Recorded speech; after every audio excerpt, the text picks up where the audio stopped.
இன்றுதான் உன்னிடம் ஏதோ சொல்ல ஆசை கொண்டேன். மணியே, உன் கழுத்தில் மின்னுவது போல் நானும் ஒரு நாள் உன் கன்னத்தில் மின்னுவேன் என்று எண்ணம் கொண்டு எழுதாமல் தான் உன்னிடம் ஒரு ஆசையை சொன்னேன்.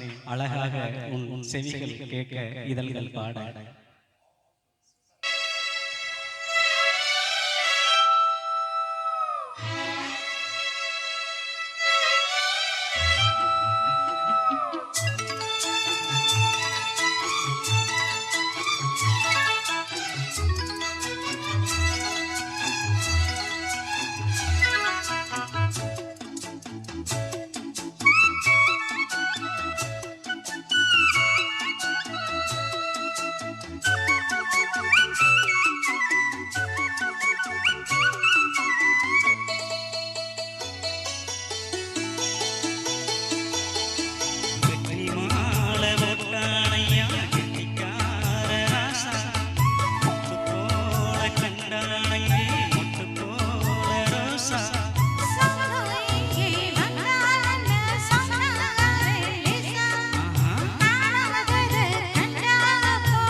தொட்டு பேசிவிட்டு சொல்லாமல் விட்டு போனால் என்ன நியாயம் என்று எட்டிப்போன வெட்டுக்கிளியோடு நான் பேச கட்டி வைத்த முகத்தை சற்று கலையிழந்து நிற்காமல் என்னிடம் கைகோர்த்து வந்தால் என்னவோ அழகாக பாட.